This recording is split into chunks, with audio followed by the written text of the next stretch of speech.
Welcome to Savvy Women Talk Tech.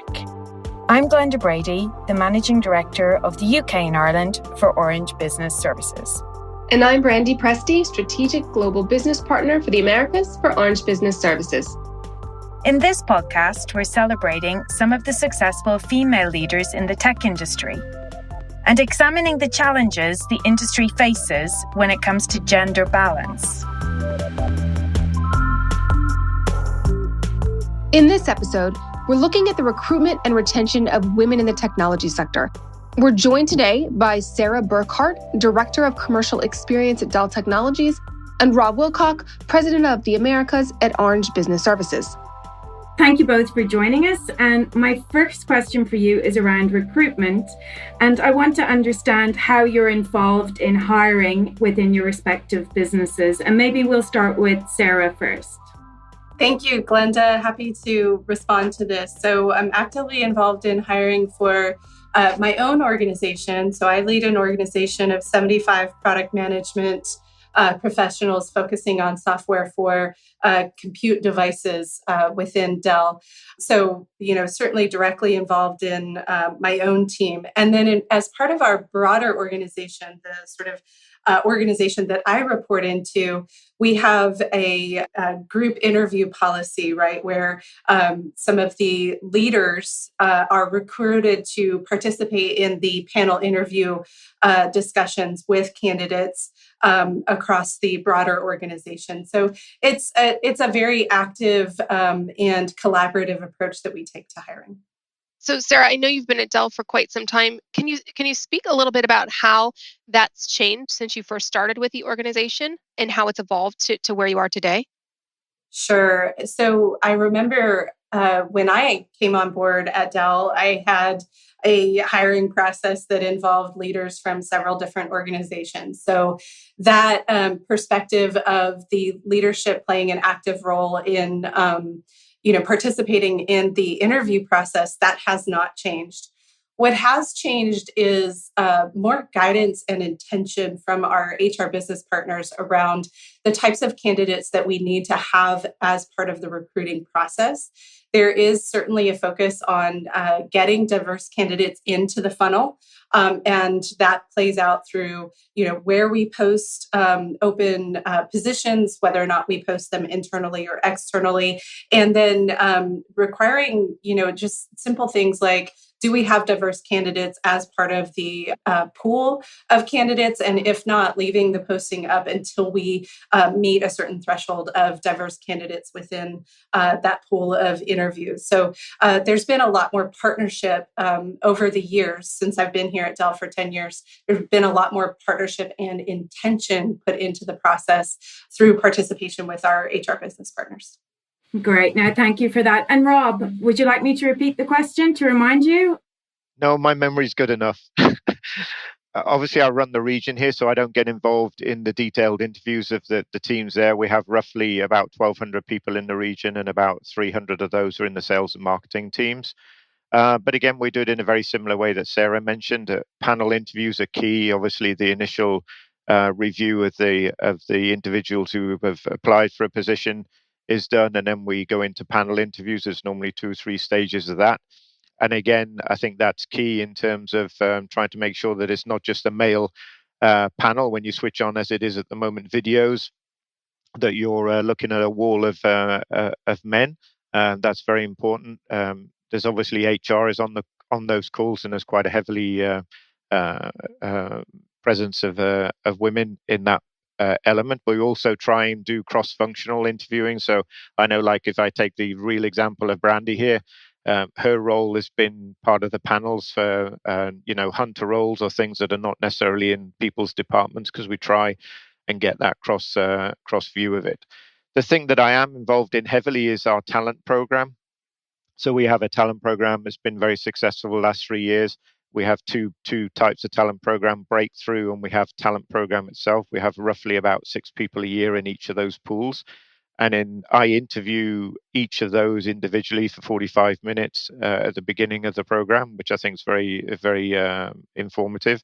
And at the moment, I'm very pleased to say, on the breakthrough talent, out of the 6 individuals, 5 of them are actually women and 1 male. And in the talent program, it's the other way around. There are 5 males and 1 woman, sorry.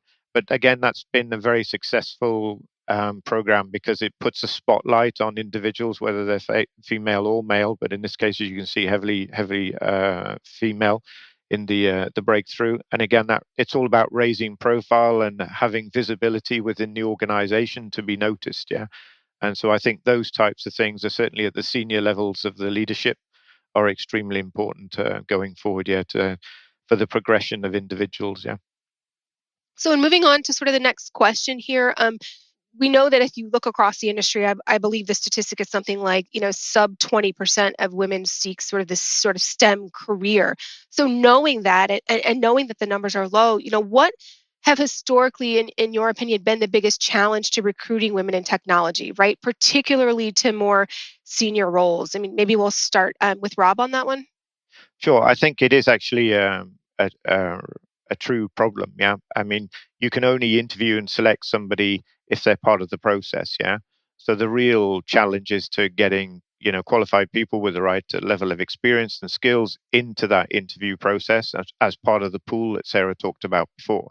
And I think that's the biggest challenge if you are going primarily to recruit people from an external point of view. Yeah. So things we've done there is making sure that out in our recruitment processes and systems that it's very general neutral.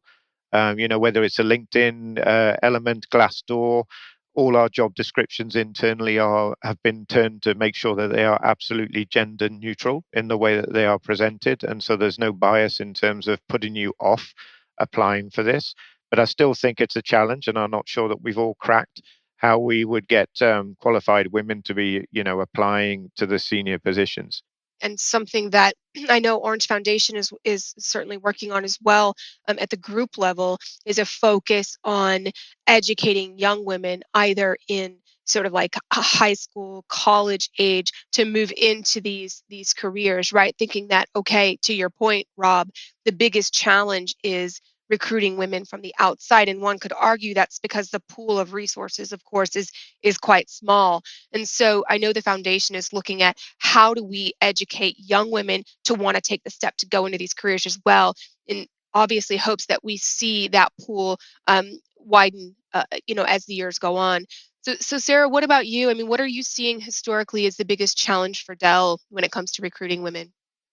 Yeah, so I think everything that Rob said resonated with me as well. And when we think about internal candidates, and Brandy, what you were talking about in terms of making sure that the pool exists, it's certainly about in the beginning stages of somebody's career, making sure that they're aware of all the career choices that are available to them within the technology field. So that's certainly something we have, robust university liaison programs, and college visits and that type of thing. But just speaking more directly to fostering the career growth of our diverse candidates within, so that we have a great internal pool. I think there's a lot of emphasis that we place on providing support infrastructure to women as they progress through their career. I remember a conversation that I had when I was newly in my first people leader role at Dell, and it was a vice president, a woman vice president had reached out to me to set up a one-on-one, and she was like, I'd like to talk to you about, what your goals and aspirations are for this role. But first, I'd like to understand, like, how are you doing, as this first people leader role as a woman? I know it can be intimidating, and just that effort and that outreach to say hey, this is difficult. It can be intimidating to step into these roles. I'm here for you. I'm happy to talk through any challenges that you might have, and really personalizing that. I think that's a great example of how we try to approach the support infrastructure that's necessary to help women grow their careers, because it is challenging, right? I personally had 3 kids over my career growth time at Dell, and it's hard to juggle having a newborn at home and your career aspirations. Just moving on to the next question here. there's been a lot of information that's come out of COVID-19 and what it's done to our lives, right? No, both professionally and personally over the last year. And a recent survey found that women who work in tech are twice as likely as men to have lost their jobs as a result of COVID-19 and have been more likely to have felt burnout, right, compared to their male counterparts. So, some may have left their jobs and or lost their jobs.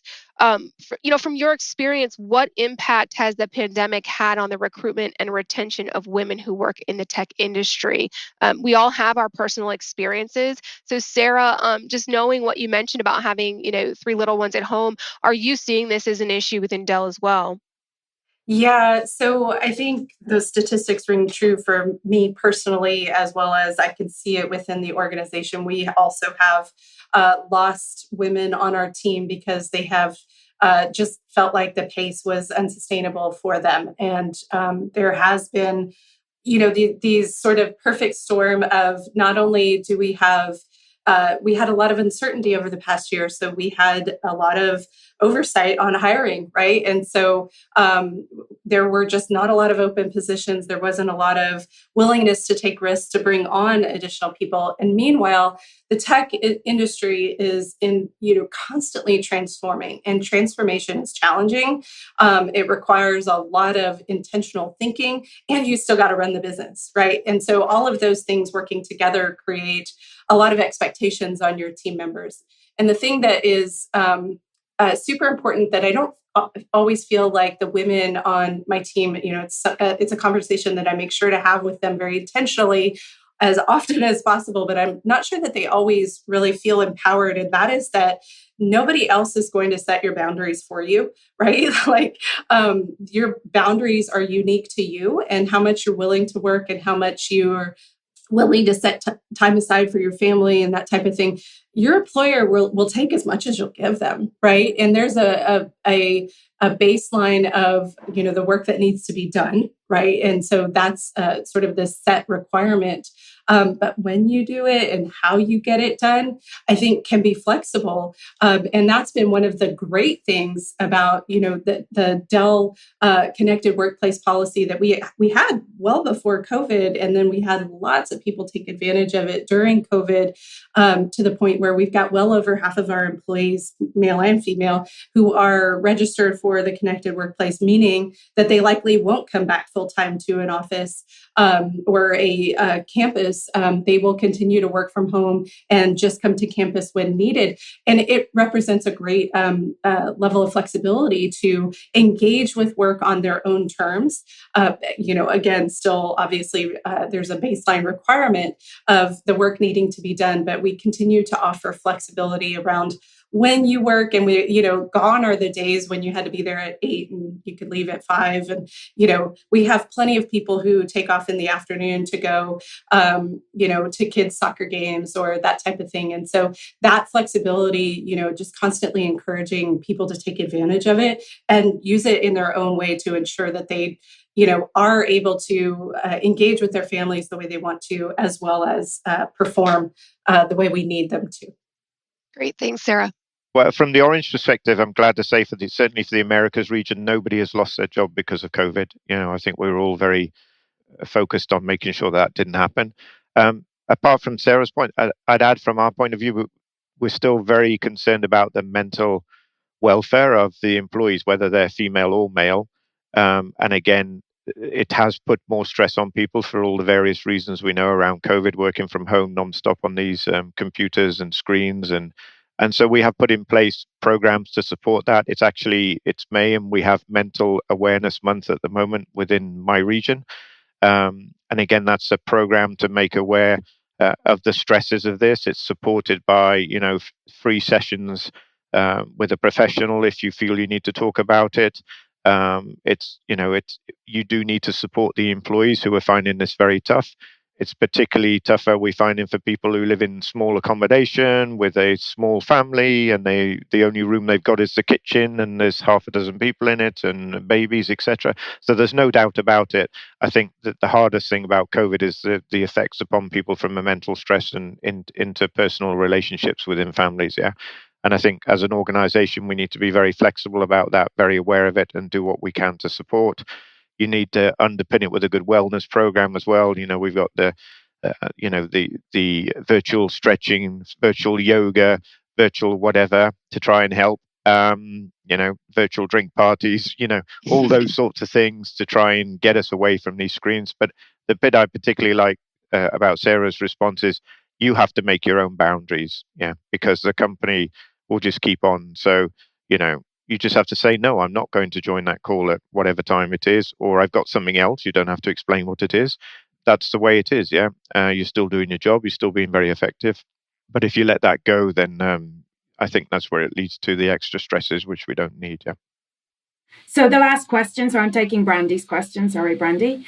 Rob and Sarah, could you maybe give an example of best practice or one solution that tech leaders or all stakeholders should be doing right now? It's hard to limit it to one thing. I love one of the things that Rob said about understanding leadership. And I think bringing empathy into the entire process is so important, right? And just recognizing that every person's path is unique.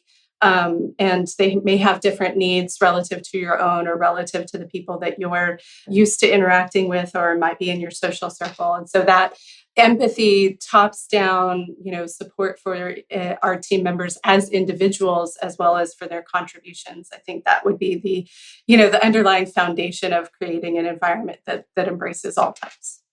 Yeah, my quick example is one thing I'm really pleased with is we started doing day in the life of, and it's obviously based around female in different roles that we have here. And we filmed 6 of them. We got another 6 to go. But again, I think that's great. It's very visual. We link them to future job postings, etc., as well, so people can understand what it is to be a day in the life of somebody in engineering, or a day in the life of somebody in operations or in sales, etc. So I think that's a really great way of making it very visual and out there publicly that we are open to having women in these types of positions at various levels within the organization. That was Sarah of Dell Technologies and Rob of Orange Business Services chatting with me, Brandy Presti. And me, Glenda Brady.